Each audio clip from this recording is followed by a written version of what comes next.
어머, 신영 언니님, 지원 언니님, 예, 여기 계시네요. 안녕하세요. 네, 안녕하세요. 등을 보이면 안 돼요. 예, 점심 맛있게 드셨어요? 예. 뭐 책 보고 계세요? 예. 지금 상처 입은 치유자라고. 제가 예전에 이 헬리나우엔 상처 입은 치유자 이거를 아주 오래전에 본 적이 있는데, 이게 도움이 많이 되더라고요. 그러셨어요? 네. 근데 어떻게 이 책을 읽게 되셨어요?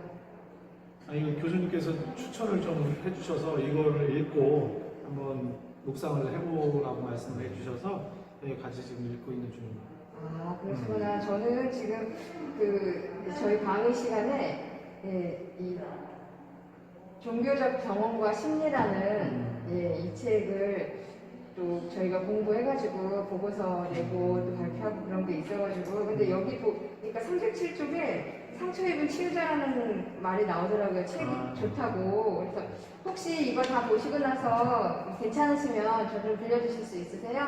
당연하죠. 예, 감사합니다. 그러면은 저는 강의 수업 준비하느라 먼저 올라가 보겠습니다. 네, 알겠습니다. 다음에 뵙겠습니다. 저희 사조는 종교 지도자의 정신병리와 대처 방안에 대해 준비하였습니다. 맡은 부분은 다음과 같습니다. 먼저 목차입니다. 총 5가지로 목차를 분류해 보았는데요. 1. 종교 지도자와 자기 분석의 필요성. 2. 심리 형성과 변화의 가능성. 3. 심리 변화를 위한 성경적 답변. 4. 종교 지도자를 위한 자기관리 방안으로서의 내관. 5. 종교 지도자를 위한 자기관리 방안의 실제입니다. 첫 번째입니다. 종교 지도자와 자기 분석의 필요성입니다. 상처 입은 치유자, 더 운디드 힐러라는 말은 자신의 상처의 경험이 종교적 신념과 믿음의 차원을 통해 승화되거나 정화되어 누군가를 치유한다는 말입니다. 모두가 그렇지 않을 수 있겠지만 대부분의 종교 지도자들이 개인의 상처 경험을 통해 신적 영역에 대한 필요성을 절실히 느낀 사람들이라고 할 수 있습니다. 상처 경험과 이를 극복하게 할 수 있었던 신비 경험은 개인의 의식적 영역 혹은 무의식적 영역에 있어서 힘과 에너지로 작용합니다. 이것은 개인의 성품과 개성을 형성하고 더 나아가 종교적 신념까지 형성하게 됩니다. 이러한 깊은 성찰로 형성된 종교적 신념은 개인의 삶의 전 영역에서뿐만 아니라 종교 지도자라는 특수한 위치로 말미암아 누군가에게 영향을 끼치게 됩니다. 따라서 종교 지도자들의 자기 분석은 필요 불가결하며 자기 관리로서 꼭 필요합니다.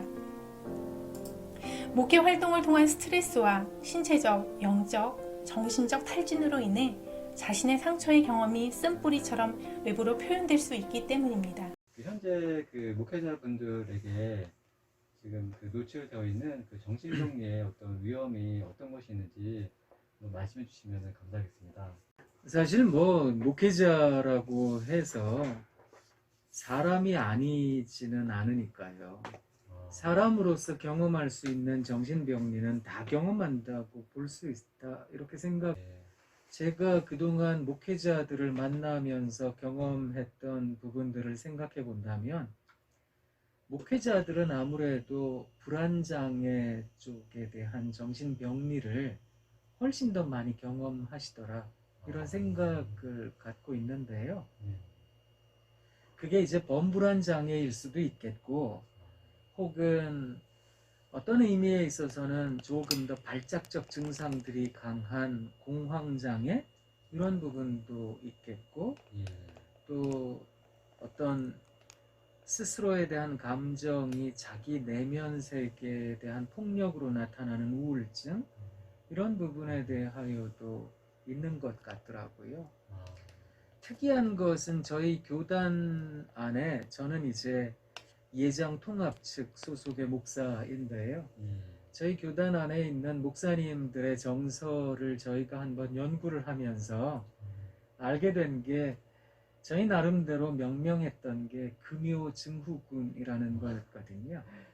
금요일만 되면 목사님들 마음이 답답해지시더라. 또 밤에 잠을 잘 자지를 못하고 수면 상태가 질적 저하가 나타나는, 그리고 꿈도 자주 꾸고 네. 새벽에 깨고 이런 현상이 나타나는가 하면 얼굴에 홍조를 띈다든지 어떤 스페즘, 근육 경련이 일어난다든지 또 편두통 생겨난다든지 혹은 신경통 증상이 나타난다든지 뭐 이런 신체화 장애들이 예. 금요일 날부터 이제 나타나는 네. 교회에 본문을 주세요 하고 이제 뭐 설교 제목 주세요 하고 이럴 때, 아니면 네. 이번 주에 당회가 있다든지 뭐 네. 재직회가 있다든지 어떤 교회 중요한 중직자들의 모임이 있다든지 이럴 때 네. 나타나는 현상들, 이런 부분에서 목사님들이 가지고 계시는 정서적 압박감이 굉장히 크다. 또 거기다가 강박처럼 어떤 완벽주의적인 생각들을 예. 목사님들이 꽤나 많이 하시기 때문에 아, 거기서 오는 신경증을 호소하는 분들도 많으셨어요. 일종의 노이로제라고 불리우는 뉴로시스요. 아, 그래서 부교역자들을 닥달하죠. 그리고 이런 부분에 글자가 틀렸다. 네. 뭐 이런 부분에 통계 숫자가 틀렸다. 아, 네. 너희가 이런 것도 못하면서 무슨 하나님 말씀을 전하느냐. 네. 이런 데 대하여 스스로가 스스로를 옥죄는 그런 일들이 굉장히 비일비재했거든요. 그래서 사람으로서 전반적인 어떤 정신병리는 목회자라고 해서 다 똑같이 경험하지만 네. 좀 더 많이 경험하는 정신병리적 양상들은 지금 말씀드렸던 그런 아, 불안장애와 관련한 네. 혹은 우울장애와 관련한 그런 신경증적인 부분들이었다. 이렇게 생각했더랬습니다. 그러다 보니까 목사님 입장에서는 예. 부교역자를 닥달하는 거죠. 이게 선순환이 이루어지면 좋은데 네. 악순환이 반복이 되다 보니까 네.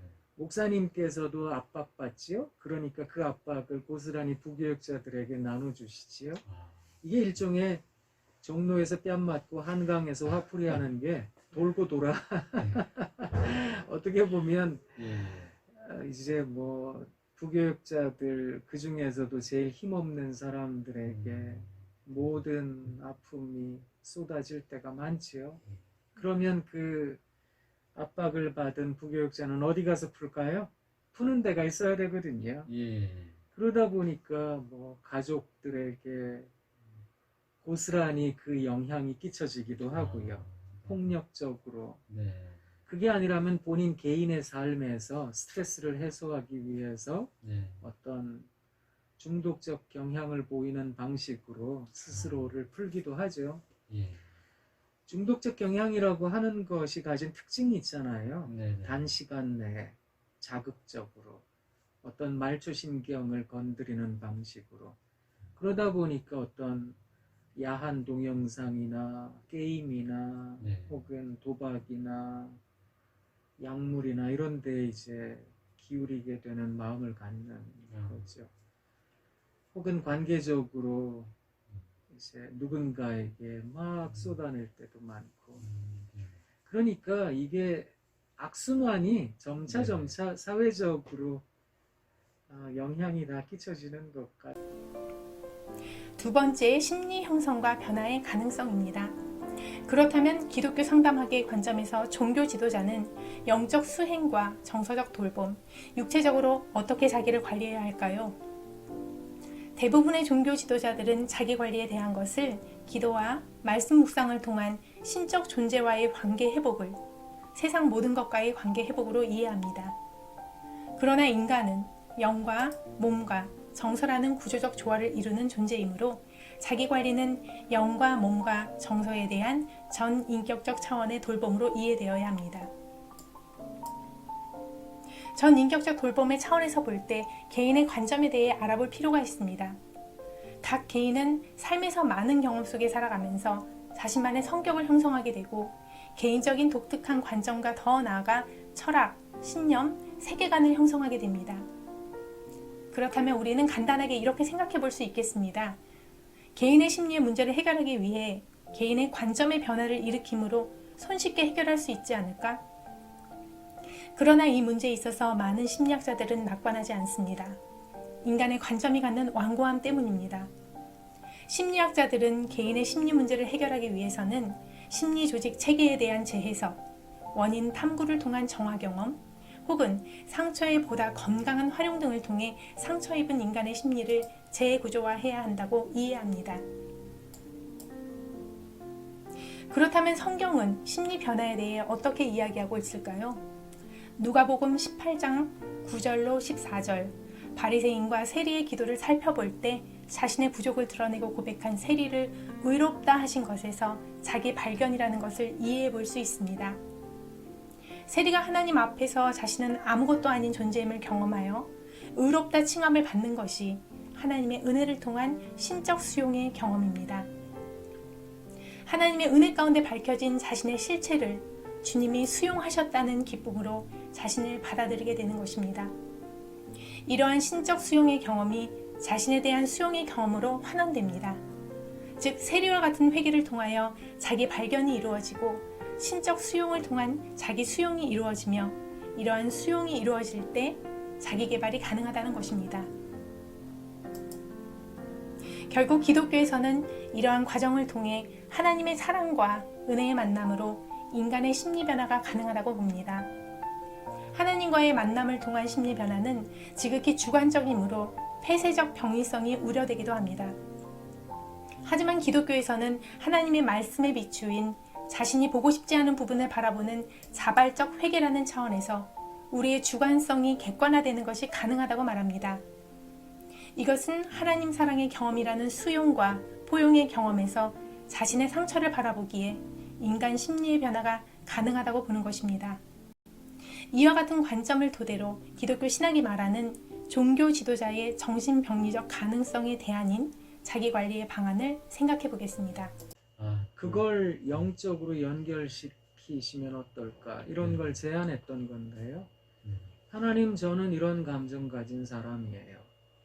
하나님, 제 안에는 이런 것들이 화가 나고요. 이런 것들이 불안하고 이런 것들이 슬퍼요. 하나님, 제가 여기 있어요. 저를 불쌍히 여겨주세요. 그때 하나님께서 그게 너라고, 내가 너를 그렇게 지었다고 하나님이 인정해 주실 거예요. 의롭다고.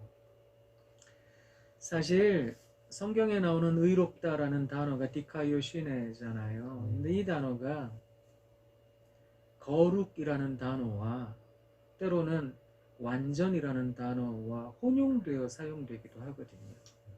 우리가 완전해지기 위해서 바리새인들은 모든 걸 문법적으로 혹은 율법적으로 지켜 행했잖아요. 1.1획이라도 틀림없이. 근데 그건 하나님이 원하시는 완전일까? 하나님이 원하시는 완전이 점도 흠도 없는 것일까?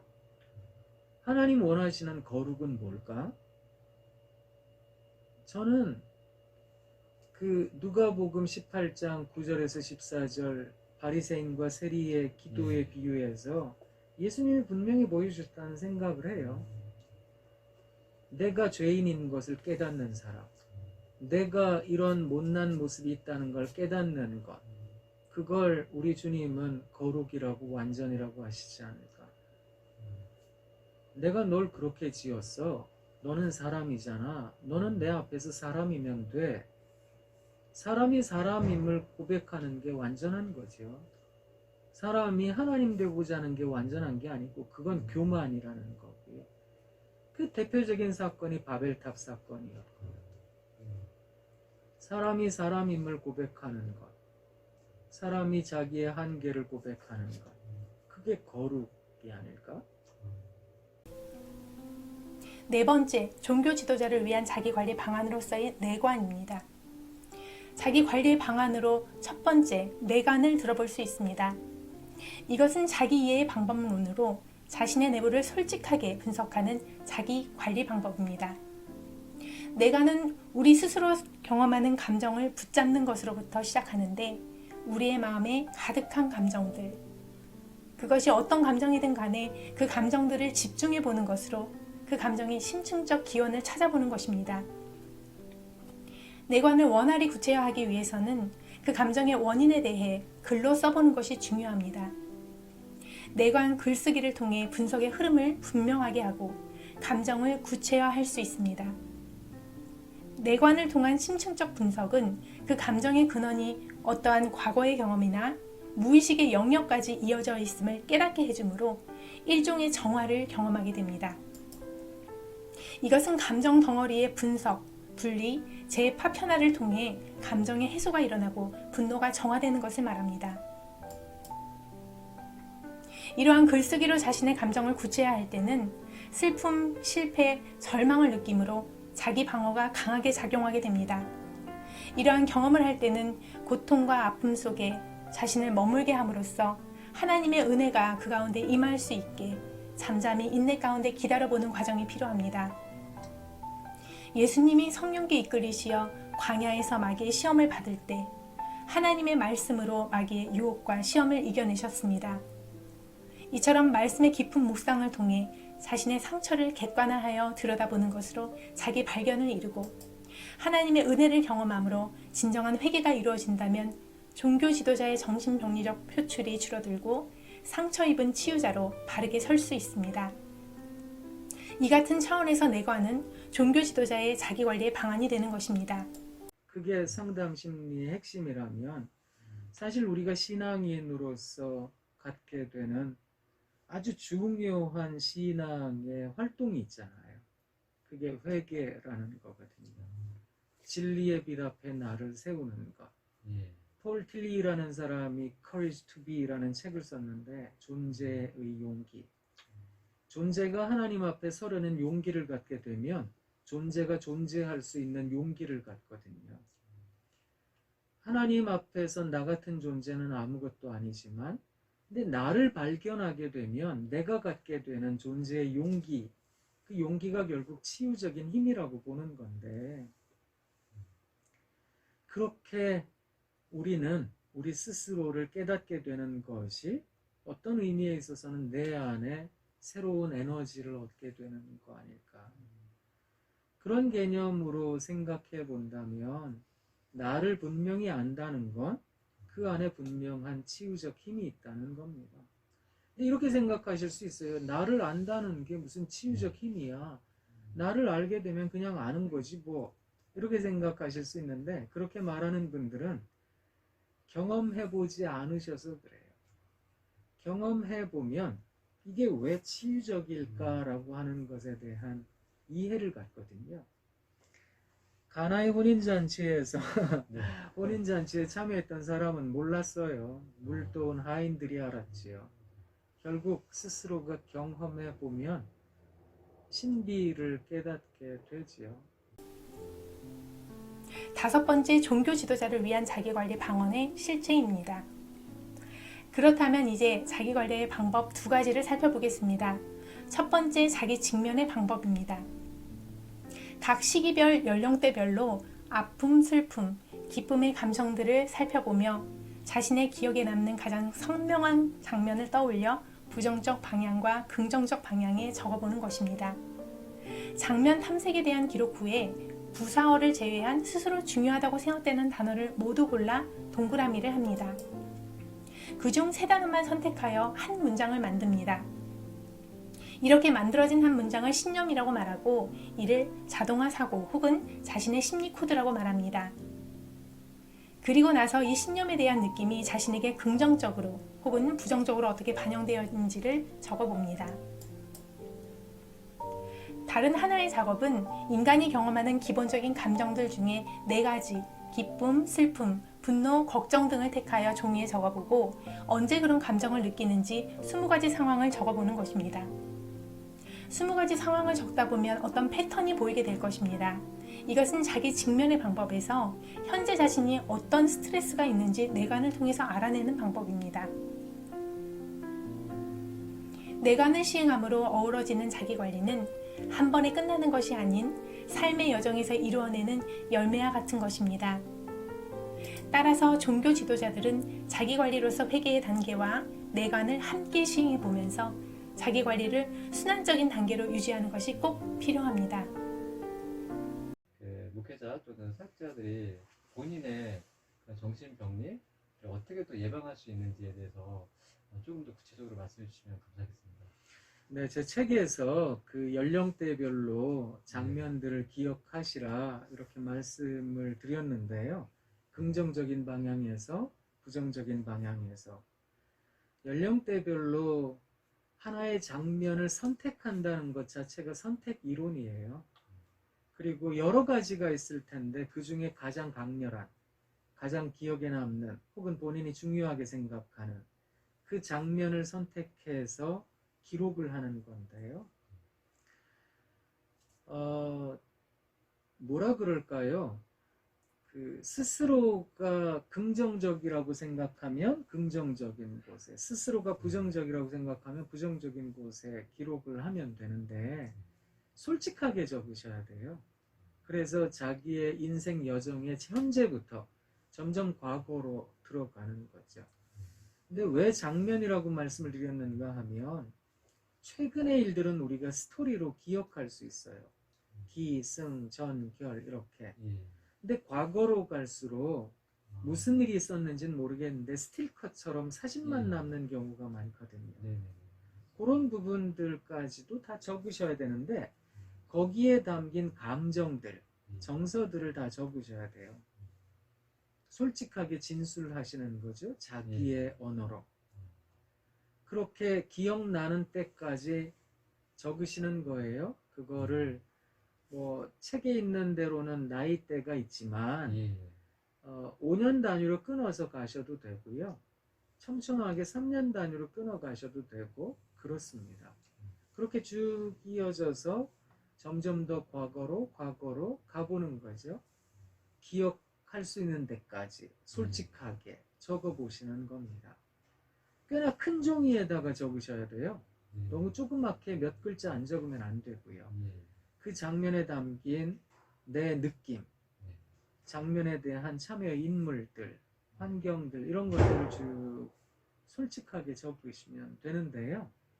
다 적은 후에 내가 적은 것들이잖아요. 긍정적인 거 하나, 부정적인 거 하나 적으신 것들 중에서 본인이 쓰신 글 가운데 아주 중요한 단어야 라고 여겨지는 명사, 형용사, 동사 중에 무엇이든 이건 내 인생의 중요한 단어야 라고 생각하는 것들을 최소 10개를 골라내세요. 내가 쓴 것 중에 10개 골라낸 것 가운데 3개를 또 골라내야 되거든요. 그 3단어를 갖고 조합해서 문장을 만들라 이렇게 말씀을 드렸는데 그게 자기의 신념이라고 보는 거거든요. 우리가 신념이라고 할 때는 다짐이나 어떤 이렇게 해야지 라고 하는 생각을 떠올릴 수 있는데 여기서 말하는 신념이라고 하는 건 일종의 자동화 사고예요.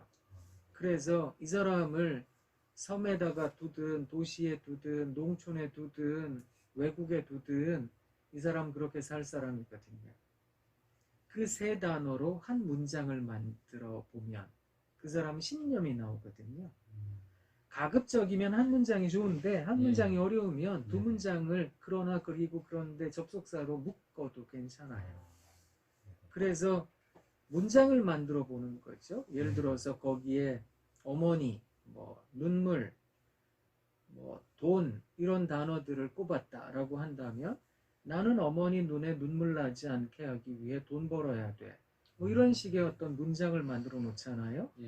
그러면 이 사람에게는 자기의 살아있는 삶의 목적이 이 신념과 아주 밀접하게 연결되어 있어요.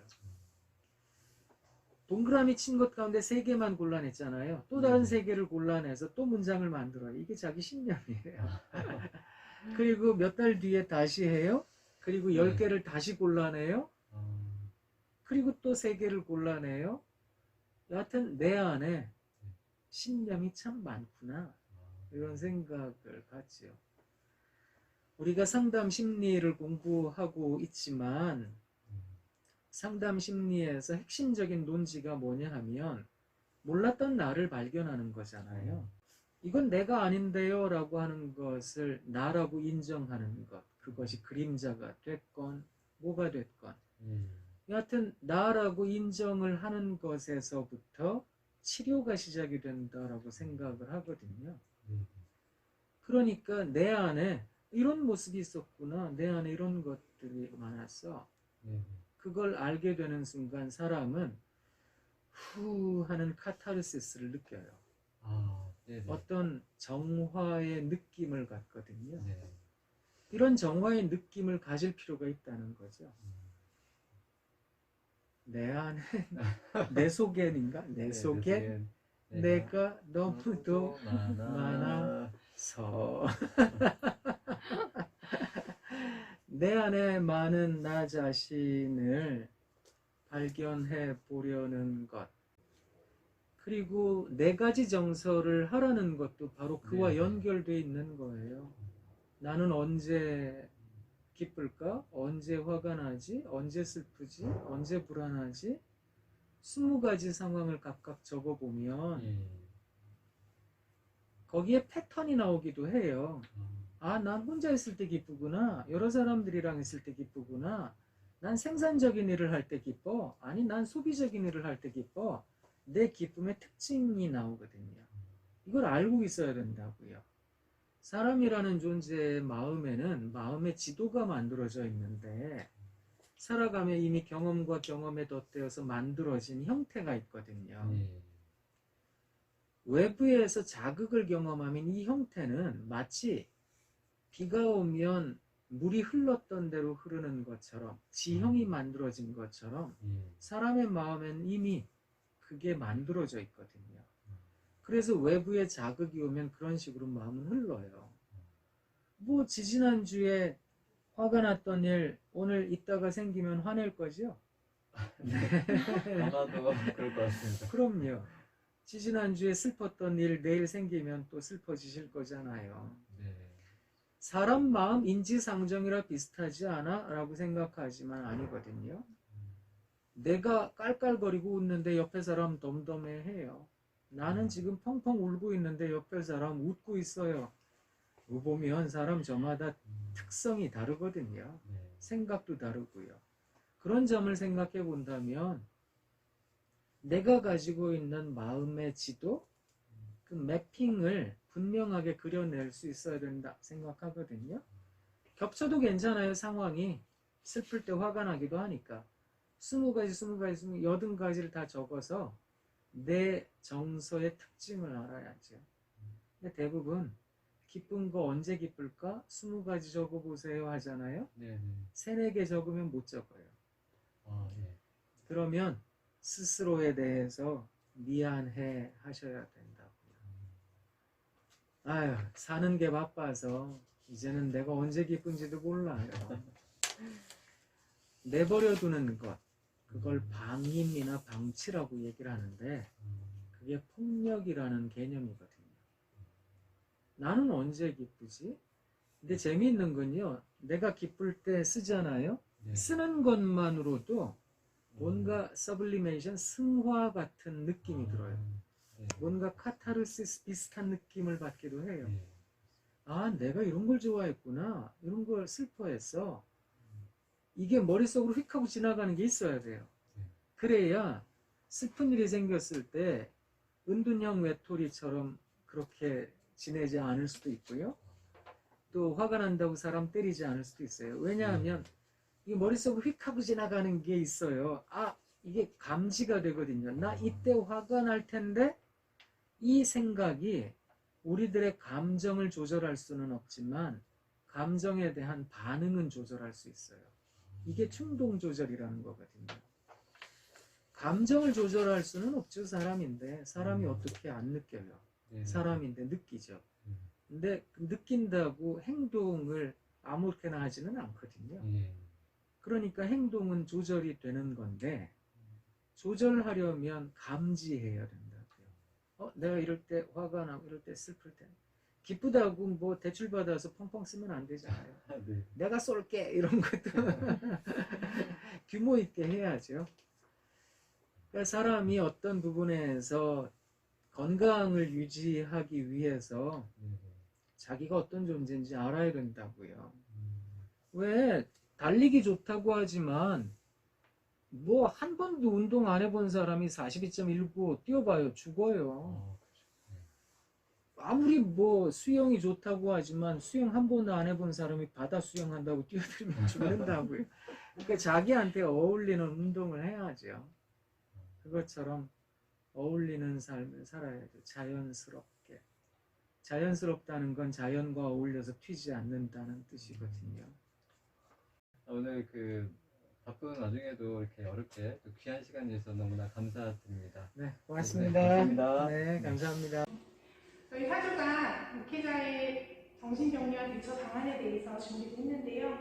저는 이거 준비하면서 느꼈던 게 항상 저희는 신앙생활을 하면서 기도와 말씀 그 부분으로만 집중을 해서 마음에 이제 상처나 뭔가 문제가 있을 때는 그렇게 해결하려고 하는 방향만 알고 있었는데 지금 이걸 준비를 하면서 저희 감정을 들여다보는 부분들이 같이 보완이 된다면 더 빠른 방법으로 저희가 그런 감정들을 해소하고 또 그런 감정들을 느끼는 사람들을 도와줄 수 있는 그런 부분들이 있겠다라는 생각에 조금 더 깊이 있게 공부를 해보고 또 마음 후련하기 알려주신 방법 2가지를 적절하게 저희 사용을 하는 동안 사용하면 좋을 것 같다는 생각을 한번 해봤습니다. 네, 여러 가지 좀 고민과 생각들이 많았지만 하나님께서 또 지혜를 주시고 또 하나님께서 저희들 가운데 또 연합되는 그런 마음 주셔서 또 평안한 마음 가운데 기쁨으로 잘 준비를 하셨던 것 같고요. 특별히 제가 정말 원하는 그런 사역자의 모습이 바로 하나님의 마음을 알고 깨닫고 또 그 마음을 또 많은 분들에게 또 알게 하고 전할 수 있는 그런 자가 되게 원하는 그런 소망과 비전이 있는데 오늘의 그런 작업들을 통해서 하나님의 마음을 더 가까이 또 알아가고 또 하나님께서 또 저를 향하신 또 마음까지도 알아가는 그런 방법들에 대해서 좀 더 깨닫게 된 것은 정말로 매우 유익하고 좋은 그런 시간이었던 것 같습니다. 감사합니다. 이걸 준비하면서 목회자가 앞에서 보이는 모습도 물론 보여지는 모습이지만 그 내면에서 어떠한 고민과 어떠한 어려움을 겪고 있는지 그런 것들을 좀 더 이해할 수 있는 유익한 시간이었습니다. 준비하는 동안 화합하면서 순조롭게 모든 걸 인도하신 하나님께 감사드립니다. 저는 어떤 한 인간의 행동 양식에 있어서 표면적인 부분들만 생각해서 그 부분에 대한 대처 방안을 마련하는 것이 아니라 그 이면에 있는 그 원인에 대해서 분석하고 또 객관적으로 그것을 바라볼 수 있는 눈이 생겼음으로 인해서 하나님께 감사하는 귀한 시간이었습니다. 이상입니다.